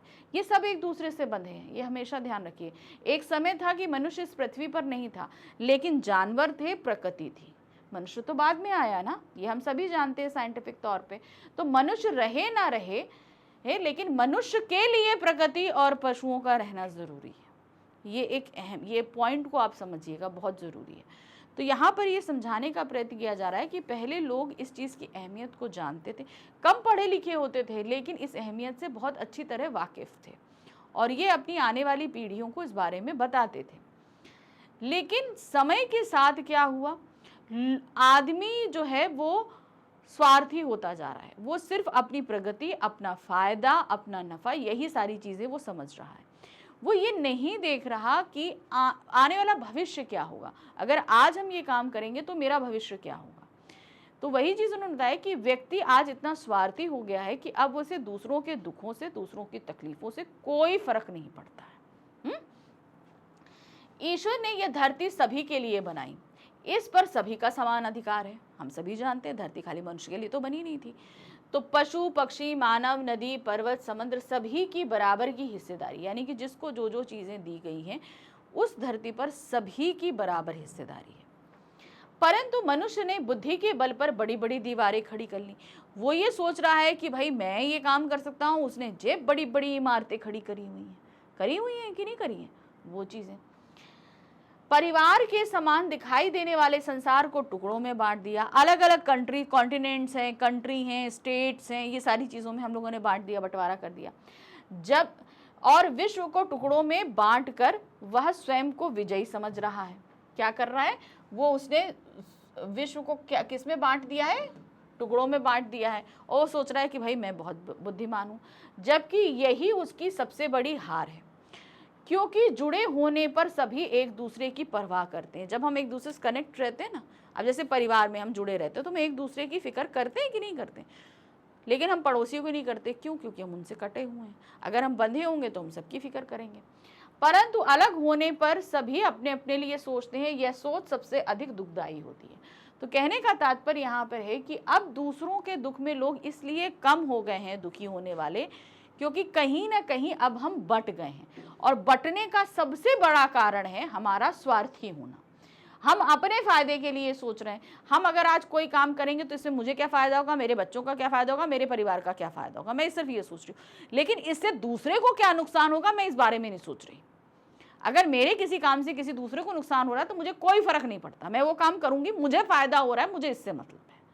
तो यही चीज बताई गई है कि पहले के लोग क्या होते थे, किसी भी काम को जब करते थे तो ये देखते थे कि इससे मुझे कितना फायदा है और दूसरे को कितना फायदा है। अगर उसमें 1% भी नुकसान किसी दूसरे को हो रहा होता था तो वो उस बात के लिए मना कर दिया करते थे। ठीक है ना। अब जैसे मान लीजिए शाम के समय है, मैं चाय बना रही हूँ, एक सिंपल सी एक बेसिक चीज आप समझना, ठीक है। सिंपल सी एक चीज़ है कि हम शाम को अगर चाय बना रहे हैं और मुझे तुलसी पत्ते की ज़रूरत है, सूरज ढल चुका है, लेकिन मैं जाकर तुलसी का पत्ता तोड़ लेती हूँ, तो ये इसमें मुझे तुलसी की चाय पीनी थी, मेरी इच्छा थी, मेरे को जुकाम था, मैंने अपना फ़ायदा देखा, मैंने पेड़ को तकलीफ दे दी। पत्ता, उसको पत्ता तोड़ने से नुकसान नहीं था, क्योंकि पत्ता तो दिन में तोड़ो या रात में तोड़ो, उसको तकलीफ इस बात की थी कि सूरज ढलते ही पेड़ अपने रिलैक्सिंग मूड में आ जाते हैं, क्योंकि पूरा दिन वो अपने लिए क्या कर रहे हैं, फोटोसिंथेसिस के थ्रू खाना बनाते हैं, वो पूरा दिन वो वर्क करते हैं जब तक सूरज रहता है, लेकिन शाम होते ही अब वो आराम करते हैं। अब जैसे ही वो आराम कर रहे हैं हम उनको तोड़ रहे हैं, तो एक तरीके से उनको तकलीफ पहुंचा रहे हैं, है ना। हमने यहाँ सिर्फ अपना स्वार्थ देखा, हमने उनकी तकलीफ नहीं देखी। तो ये बात पहले के लोग जानते थे कि भाई सूरज ढलते ही पेड़ आराम करते हैं, इसलिए वो सूरज ढलने के बाद पेड़ों को तोड़ना छूना मना करते थे। तो वही चीज आपको बताई जा रही है कि आज व्यक्ति स्वार्थी है, वो अपना फायदा देखता है, दूसरे को क्या तकलीफ है उससे उसे मतलब नहीं है। तो इसीलिए आज के समय में दूसरे के दुख में दुखी होने वाले लोग हमें कम देखने को मिलते हैं। ऐसे में कोई किसी के दुख दर्द को ना समझता है, ना बांटना चाहता है, संवेदनहीनता सीमा का अतिक्रमण कर चुकी है। प्रस्तुत पाठ इस तथ्य को स्पष्ट करने में पूर्ण रूपेण सक्षम सिद्ध हुआ है, यानी कि ये बात बताने में बिल्कुल सही सिद्ध हुआ है कि अब लोग ऐसे नहीं हैं, उन्हें सिर्फ अपना फायदा देखना है। अतः कहा जा सकता है कि आज के युग में ऐसे लोग बहुत कम हैं जो दूसरों के दुख में दुखी हो। बहुत कम आपको देखने के लिए ऐसे लोग मिलेंगे। इवन जो मिलेंगे भी उन्हें अक्सर लोग जो है बेवकूफ़ या पागल कहने की संज्ञा दे देते हैं। आप बहुत सारे लोगों को देखते हो ना, जो लोग गार्डन में या कहीं पर जो है गंदगी देख रहे हैं तो एक पॉलीथीन लेकर उस कूड़े को साफ करने लगते हैं। हम कहते हैं अरे क्या पागल आदमी है, लेकिन वो व्यक्ति समझ रहा है कि इस गंदगी से प्रकृति को नुकसान पहुंच रहा है, उसे तकलीफ हो रही है, इसलिए वो ये काम कर रहा है। वो पागल नहीं है, वो उन पुराने लोगों में से है जो प्रकृति के पशु पक्षियों के तकलीफ को, दर्द को जानता और समझता है। अब आते हैं प्रश्न संख्या 16 में। अब कहा दूसरों के दुख में दुखी होने वाले पाठ के आधार पर स्पष्ट कीजिए कि बढ़ती हुई आबादी का पशु पक्षियों और मनुष्यों के जीवन पर क्या प्रभाव पड़ रहा है, इसका समाधान क्या हो सकता है। उत्तर लगभग 100 शब्दों में दीजिए। देखिए, बढ़ती हुई आबादी का प्रकृति पर असर पड़ रहा है। आबादी बढ़ रही है, उसे रहने के लिए जगह चाहिए, जिसके लिए जंगल काटे जा रहे हैं, उन्हें खाने के लिए चाहिए, रहने के लिए चाहिए। तो ये सारी चीज़ें हमें प्रकृति से मिलती हैं, तो हम प्रकृति का दोहन कर रहे हैं, ठीक है। अब उससे पोल्यूशन बढ़ रहा है, पोल्यूशन बढ़ने के कारण भी प्रकृति को नुकसान हो रहा है। तो ये सारी चीज़ें लिखते हुए आपको समाधान भी यहाँ पर बताना है। पशु पक्षियों, जब जंगल कटते हैं तो पशु पक्षियों को भी तकलीफ होती है कि नहीं होती है।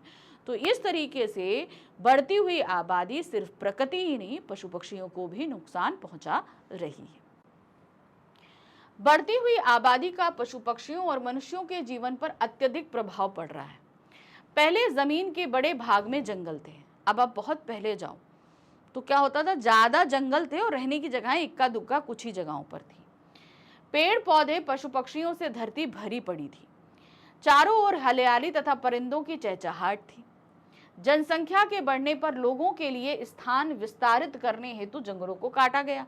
अब जैसे जैसे आबादी बढ़ रही है, अब लोगों को रहने के लिए जगह चाहिए, तो जंगल काट के उनके लिए रहने की जगहें बनाई जा रही हैं।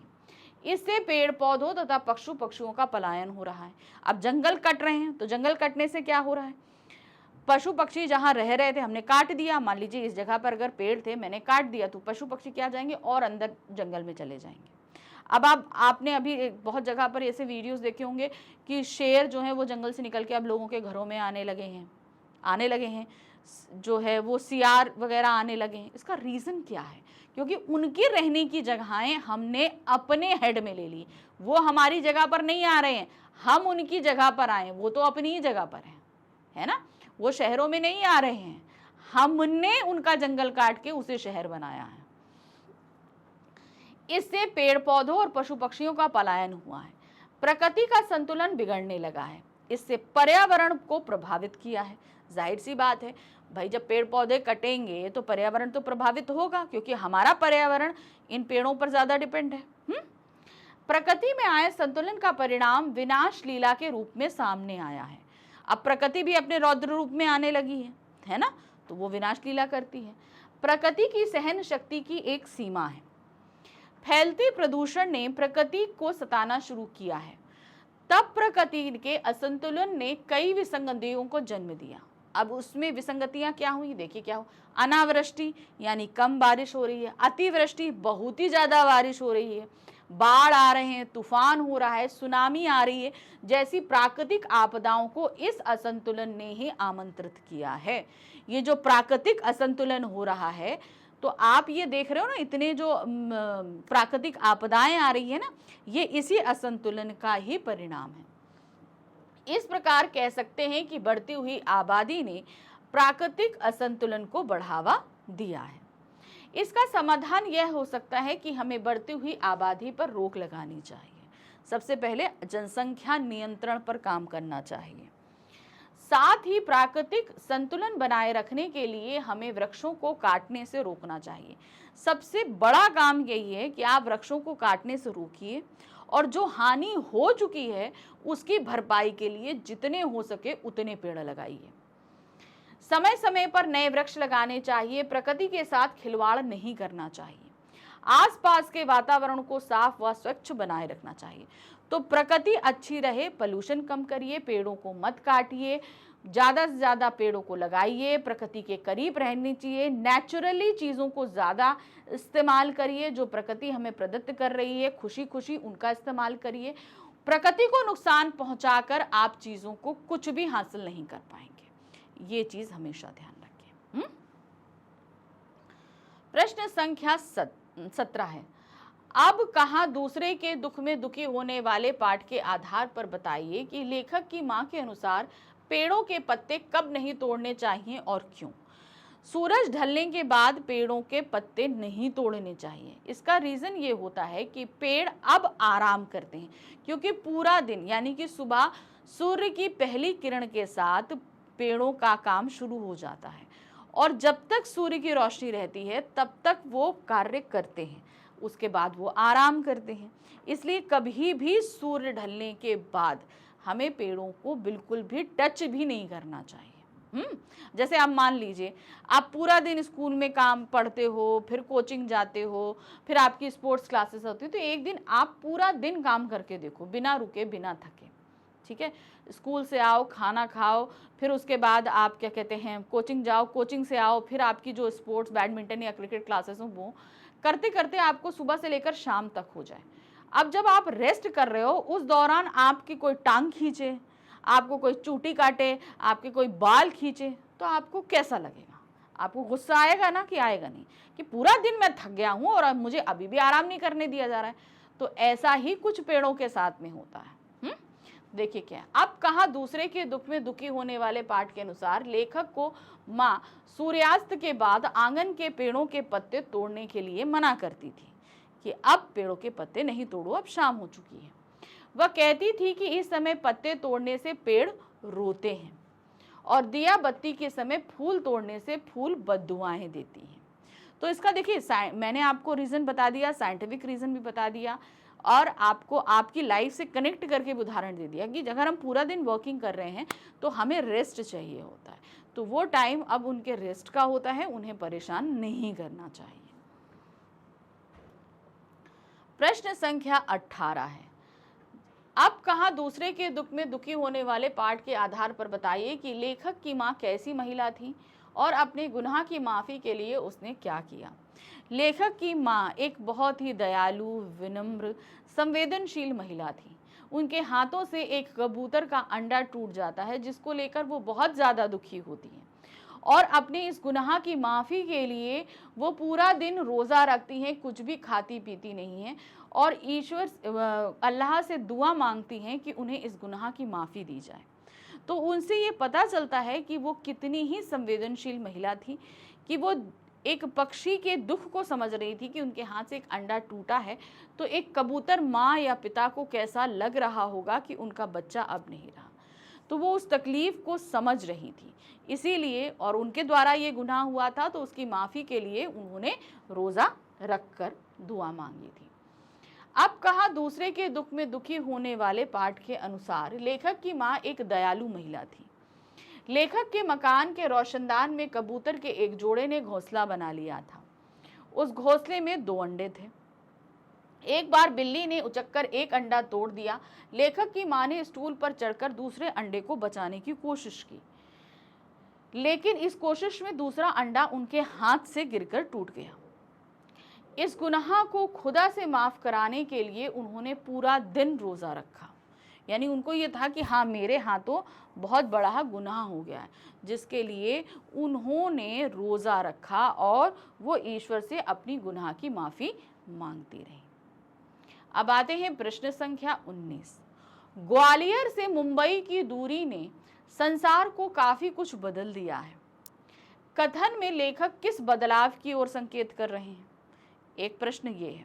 अब अथवा करके दूसरा प्रश्न है, यानी कि प्रश्न जो है बदले हुए हैं लेकिन आंसर एक जैसा ही रहेगा। देखिए क्या है।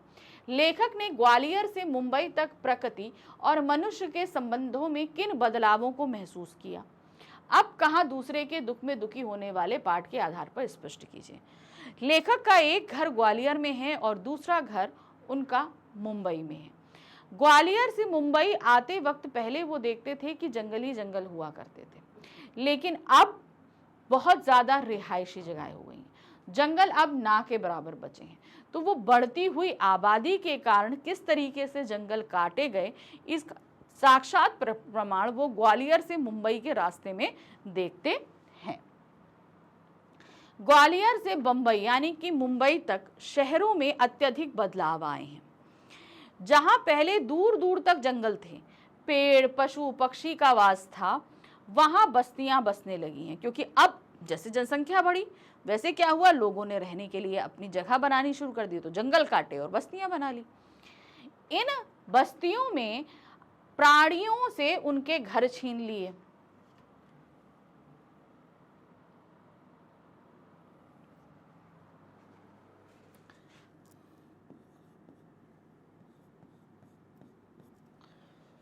तो यहां पर क्या हुआ, प्राणियों से उनके घर छीन लिए। समूचे वातावरण में परिवर्तन हुआ। बढ़ती आबादी ने लोगों की जीवन शैली को पूरी तरह परिवर्तित कर दिया। अब जैसे जैसे आबादी बढ़ेगी, हम करेंगे तो पर्यावरण को अगर नुकसान पहुंचाएंगे तो हमारी जीवन शैली भी तो बदली है ना, बदली कि नहीं बदली? जीवन शैली का मतलब होता है जीवन में रहने सहने के तरीकों में बदलाव आया। लेखक ग्वालियर से बंबई तक के जीवन के बदलावों को स्पष्ट रूप से सामने लाया है कि अब ये हम यहाँ तो लेखक ने सिर्फ ग्वालियर से बंबई तक के रास्ते को बताया। आप आज किसी और शहर में जाओ, जैसे रिसेंटली अभी हम कुछ साल पहले हम गए, मैं अपना एक्सपीरियंस आपको बता रही हूँ। मैं लखनऊ गई, ठीक है, तो हम बाय रोड गए। हम इस समय एट प्रेजेंट मैं भोपाल में रहती हूँ, तो मैं वहाँ से बाय रोड गई। तो चूंकि मेरा बर्थ प्लेस लखनऊ है तो मैं वहीं पर रहती थी, तो मैं पहले वहाँ से लखनऊ कानपुर बहुत मेरा आना जाना होता था। फिर क्या हुआ कि अब की जब मैं बाई कार जब वहाँ से बाय रोड में वहाँ पर गई, तो मैंने देखा कि कानपुर से लेकर लखनऊ तक का जो रास्ता, जो पहले जंगल हुआ करता था, अब लखनऊ से लेकर कानपुर तक मुझे ऐसा लगा ही नहीं कि बीच में कहीं जंगल था। आप हर जगह बस्ती देखेंगे, हर जगह इमारतें देखेंगे, दुकानें देखेंगे। मतलब हमें लगा ऐसा कि हम एक शहर के अंदर ही चल रहे हैं, जबकि हम एक शहर से दूसरे शहर में जा रहे थे। यानी कि कानपुर से लखनऊ जा रहे थे और हमें ऐसा लग रहा था कि हम एक शहर से दूसरे शहर नहीं, एक ही शहर के अंदर हम चल रहे हैं। जैसे शहर के अंदर होता है ना कि इमारतें होती हैं, सब कुछ होता है। तो ये सारी चीज़ें एट प्रेजेंट मैंने खुद ये चीज़ महसूस करी, जो लेखक ने यहाँ ग्वालियर और बम्बई के बीच में महसूस करी, वो मैंने खुद अपनी आंखों से देखी। कहने का मतलब है, बढ़ती हुई आबादी ने जगहों को इस तरीके से भर दिया है कि अब जंगल धीरे धीरे गायब हो रहे हैं, जो बहुत ही शोचनीय स्थिति है। हमें इन परिस्थितियों को काबू में करना होगा। प्रश्न संख्या 20 है, शेख हयास के पिता भोजन छोड़कर क्यों उठ खड़े हुए? अब कहा दूसरे के दुख में दुखी होने वाले पाठ के आधार पर बताइए। अब भाई हुआ क्या, शेख हयास के पिताजी कुएं पर स्नान करने गए थे। अब वहां से स्नान करके आए तो शेख हयास की माताजी ने उनके लिए भोजन की थाली लगा दी और रख दिया। उनके पिताजी भोजन की थाली करने यानी कि भोजन करने बैठ गए। पहला ही निवाला तोड़ा था कि उन्होंने अपनी बाह पे एक चींटे को रेंगता हुआ देखा। अब उन्होंने चींटे को रेंगता हुआ देखा तो वो तुरंत समझ गए कि ये चींटा यहाँ मेरे पे नहीं चढ़ा, मैं कुएं पर स्नान करने गया था, वहां मेरे ऊपर चढ़ा है। तो वो अपना खाना छोड़कर उठ खड़े हुए। तो उनकी माताजी परेशान हो गई कि भाई क्यों, क्या हो गया? तो उन्होंने कहा कि मैं एक प्राणी को बेघर नहीं करना चाहता, मैं इसे इसके घर छोड़ के आता हूँ। तो वो फिर वापस कुएं पर गए, उस चींटे को वहां पर छोड़ा, क्योंकि अगर वो जिस जगह पर भोजन कर रहे थे, हम जैसा प्राणी होता तो हमने तो झाड़ देना था ऐसे करके, लेकिन उन्होंने, क्योंकि वो अपने घर से इतनी दूर भटक जाता बेचारा, तो वो गए वापस कुएं पर, उसको वहां पर छोड़ा ताकि वो अपने घर पर सही सलामत जा सके। शेख अयाज के पिता जब कुएं से नहाकर लौटे तब उनकी मां ने भोजन परोस दिया। तभी उन्होंने अपनी बाजू पर काला च्योंटा रेंगता देखा, तो वह भोजन छोड़कर उठ खड़े हुए और उसे वापस उसके घर छोड़ने कुएं की तरफ चल पड़े। तो इसीलिए उन्होंने भोजन छोड़ा ताकि उस चींटे को उसके घर पर छोड़ा जा सके। प्रश्न संख्या 21 है, बढ़ती हुई आबादी ने पर्यावरण को कैसे प्रभावित किया है? अब कहाँ दूसरे के दुख में दुखी होने वाले। देखिए, बढ़ती हुई आबादी के चक्कर में हमने पेड़ों को काटा, जंगलों को काटा, जिसकी वजह से पशु पक्षियों को बहुत परेशानी हुई। कुछ तो वापस और अंदर घने जंगलों में चले गए, लेकिन कुछ ने हमारे घरों में ही अपने रहने की जगहों को बना लिया। लेकिन इसके साथ ही साथ ये प्राकृतिक असंतुलन भी हुआ, ठीक है। तो उसके चक्कर में प्रकृति ने अपना रौद्र रूप धारण किया। आजकल आने वाली जो प्राकृतिक आपदाएं हैं, ये प्रकृति के उसी रौद्र रूप का परिचय है, क्योंकि हम प्रकृति को बहुत ज़्यादा नुकसान पहुंचा रहे हैं। तो बढ़ती हुई आबादी जो है वो प्रकृति को नुकसान पहुंचा रही है। बढ़ती आबादी ने पर्यावरण को अत्यधिक प्रभावित किया है। पहले जमीन के बड़े भाग में जंगल थे, बहुत ज्यादा थे, पेड़ पौधे पशु पक्षियों से धरती भरी रहती थी, चारों ओर हरियाली तथा परिंदों की चहचहाट थी। जनसंख्या के बढ़ने पर लोगों के लिए स्थान विस्तारित करने हेतु जंगलों को काटा गया। भाई ज्यादातर हिस्से में जंगल था, क्योंकि जनसंख्या कम थी तो लोग कम जगहों पर रहते थे। अब जैसे जैसे अगर जगह बढ़ेगी तो क्या होगा, जंगल को काटना पड़ेगा, तो उनके लिए जमीन चाहिए तो जंगल काटे गए। इससे पेड़ पौधों तथा पशु पक्षियों का पलायन हुआ, यानी क्या हुआ, वो सब अपनी जगह से हटे, प्रकृति का संतुलन बिगड़ने लगा। इससे पर्यावरण को प्रभावित हुआ, इससे पर्यावरण बहुत ज्यादा प्रभावित हुआ। प्रकृति के असंतुलन से कई समस्याओं को जन्म दिया। अनावृष्टि, अतिवृष्टि, बाढ़, तूफान, सुनामी जैसी प्राकृतिक आपदाओं को इस असंतुलन ने ही आमंत्रित किया है। तो ये जो असंतुलन हुआ है, ये किसने आमंत्रित किया है? बढ़ती हुई आबादी की जरूरतों को पूरा करने के लिए जो हमने प्रकृति को नुकसान पहुंचाया है, ये उसी का नतीजा आज हम भोग रहे हैं। प्रश्न संख्या 22, अब कहाँ दूसरे के दुख में दुखी होने वाले पाठ में समुद्र के क्रोध का क्या कारण बताया गया है? उसने अपना क्रोध कैसे शांत किया, व्यक्त किया? हाँ, अपने शब्दों में लिखिए। अब यहाँ पर दिखाया गया, उन्होंने बताया कि समुद्र की जगह, जो बिल्डर्स हैं उन्हें बढ़ती हुई आबादी के रहने के लिए जगह चाहिए थी, तो उन्होंने बिल्डिंग बनाने के लिए ज़मीन कम पड़ी, तो उन्होंने समुद्र की जगह को लेना शुरू कर दिया। तो पहले थोड़ी ज़मीन ली तो समुद्र थोड़ा सरका, फिर और ली तो समुद्र ने पैर सिकोड़ के बैठे, फिर और किया तो इससे समुद्र को गुस्सा आया। तो समुद्र ने क्या किया, समुद्र में चल रहे 3 जहाज़ों को उठाकर मुंबई के अलग अलग क्षेत्रों में फेंक दिया। सॉरी। तो इस तरीके से समुद्र ने अपना गुस्सा व्यक्त किया। अब समुद्र तो लिटरली ऐसे नहीं फेंकेगा, तो मतलब क्या, समुद्र में तूफान आया। अब ये प्राकृतिक असंतुलन हुआ जिसकी वजह से समुद्र में तूफान आया और समुद्र ने उन जहाज़ों को उठाकर फेंक दिया था।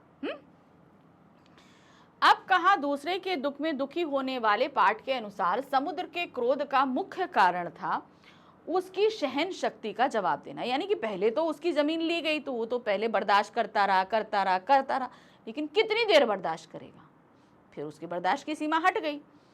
कई वर्षों से बड़े बड़े बिल्डर स्वार्थवश समुद्र को पीछे धकेलकर उसकी सीमा को हथिया रहे थे, उसकी टेरिटरी में अपनी जगह बना रहे थे। समुद्र पहले तो सिमटता रहा, सहन करता रहा, पर जब उससे सहन ना हुआ तो उसमें तूफान आया। समुद्र की लहरों ने बड़े बड़े जहाजों को उठाकर पटक दिया और समुद्र तट पर भयानक दृश्य उपस्थित किया। अब देखिए समुद्र, अब अभी रिसेंटली कई तूफान आए, अभी भी और भी तूफान आए, तो आप देखते हैं ना जहाँ से तूफान समुद्र तट से टकराता है तो कितनी विनाश लीला होती है कि नहीं होती है। मतलब वहाँ पर आप सब कुछ पेड़ पौधों घर सबको निश्चय नाबूद होते हुए देख लेते हो, है ना। तो जो दृश्य उपस्थित होता है वो बहुत ही भयानक होता है।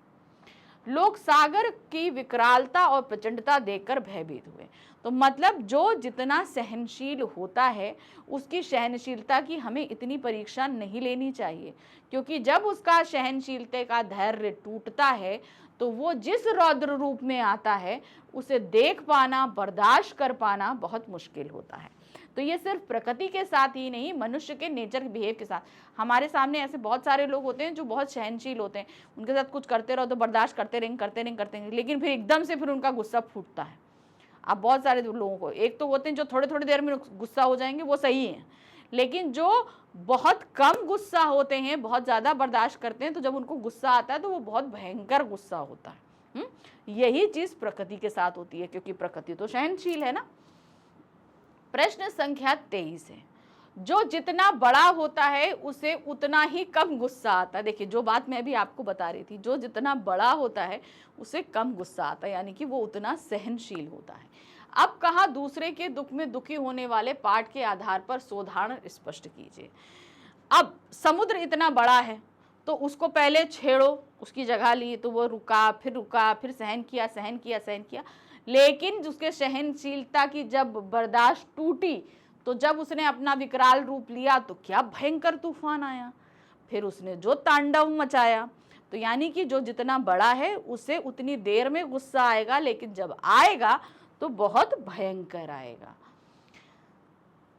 लेखक का मानना है कि जो जितना बड़ा होता है उसका हृदय भी उतना ही विशाल होता है, क्योंकि भाई जो जितना बड़ा है उसे उतना अनुभव है, उतना एक्सपीरियंस है, तो उसका गुस्सा भी उतना ही शांत होता जाता है। उसकी विशालता में सहनशीलता तथा सामंजस्य का गुण होता है। उसे क्रोध या गुस्सा कम हो जाता है, यानी कि पहले जो गुस्सा जितना रहता था, आपने इसका एक्सपीरियंस, इस एग्जाम्पल आप देख सकते हो। सबसे अच्छा जो टीनेजर्स बच्चे रहते हैं ना, उनको गुस्सा ज़्यादा आता है, बहुत जल्दी जल्दी भड़क जाते हैं, गुस्सा करते हैं। लेकिन जैसे जैसे उम्र बढ़ती जाती है, आप अपने घर में देखना, मम्मी पापा को जितना गुस्सा आता है दादा दादी को उससे कम गुस्सा आता है। तो इसका रीज़न ये नहीं है कि वो गुस्सा, वो जब टीनेज थे तो उनके अंदर भी गुस्सा था, फिर मम्मी पापा जितना आज गुस्सा करते हैं, जब वो पेरेंट्स थे तो वो भी इतना गुस्सा करते थे, जब वो ग्रैंड पेरेंट्स बने तो मतलब जो जितना उम्र दराज होता जाता है उसके अंदर जो अनुभव आते हैं वो धीरे धीरे उसके गुस्से को कम करते जाते हैं। तो वही चीज़ आप जब अपने ग्रैंड पेरेंट्स के एज में पहुंचोगे तब आपको आज जितना गुस्सा आता है वो नहीं आएगा। तो ग्रैंड पेरेंट्स को आप जिस कंडीशन में देख रहे हो ना कि उन्हें गुस्सा नहीं आता, उसी तरीके से आपको भी गुस्सा नहीं आएगा। तो ये अनुभव बताता है, विशालता को बताता है। उसे क्रोध या गुस्सा कम हो जाता है, किंतु जब उसे गुस्सा आता है तो उसे रोक पाना कठिन होता है। लेकिन जिसे जितना कम गुस्सा आ रहा है, जब आएगा तो बहुत भयानक आता है। अब जैसे स्प्रिंग होता है, आप स्प्रिंग को जब प्रेशर करते जाओ, जब आप बहुत ज़्यादा प्रेशर होगा तो जब वो वापस फेंकेगी तो बहुत तेज फेंकेगी। पहले ऐसे करो तो ऐसे करती रहेगी, लेकिन जब उसको दबाते जाओ, और जब उसने स्प्रिंग ने अपना स्ट्रेस रिलीज किया तो आपके हाथ को कितनी ज़ोर से पीछे फेंकेगी। यही चीज़ है, जब उसे गुस्सा आता है तो बहुत तेज आता है। लेखक ने समुद्र की सहनशीलता के बारे में लिखा है कि उसे बिल्डरों ने इमारतों का निर्माण किया, उसे पाट कर, यानी कि उसकी ज़मीन को लेकर बिल्डरों ने निर्माण किया। समुद्र ने अपने गुस्से का इजहार करते हुए ऐसी हलचल पैदा की जिससे कई जहाज़ों तथा तटीय लोगों को भयंकर कठिनाइयों का सामना करना पड़ा। तो वो उसने जो अपना गुस्सा दिखाया वो बहुत भयानक था, ये चीज़ बताई गई है। तो यहाँ पर मैंने आपको प्रैक्टिकल एग्जाम्पल्स के थ्रू सारी चीज़ों को समझाया कि जो जितना विशाल होता है उसे उतना कम गुस्सा आता है, लेकिन जब आता है तो बहुत भयानक आता है। ठीक है, तो ये था हमारा 12th चैप्टर, अब कहाँ दूसरे के दुख में दुखी होने वाले। बहुत कुछ समझा, बहुत कुछ जाना। तो देखा ना, हमने अच्छी तरीके से आपको सारे क्वेश्चन समझाए। अब हम बढ़ेंगे अपने 13th चैप्टर, जहाँ पर हम देखेंगे पतझड़ की टूटी पत्तियाँ। वहाँ पर आपके पास दो जो हैं वो छोटी छोटी सी कथाएं हैं, गिन्नी का सोना और झेन की देन। अगर आपने ये चैप्टर नहीं पढ़ा है तो पढ़कर रखिए, और हम करेंगे नेक्स्ट वीडियो में इसके कुछ वर्णनात्मक प्रश्न, क्योंकि अगर चैप्टर समझ में नहीं आएगा तो क्वेश्चन आंसर्स भी समझ में नहीं आएंगे। अगर आपने नहीं पढ़ा है तो उनको ज़रूर उस चैप्टर को ज़रूर पढ़ लीजिए, ठीक है। तो डिटेल एक्सप्लेनेशन तो आपके लिए ऑलरेडी मौजूद है, फटाफट देख लीजिए, फिर हम मिलकर करेंगे question answers. Thank you for watching, bye bye.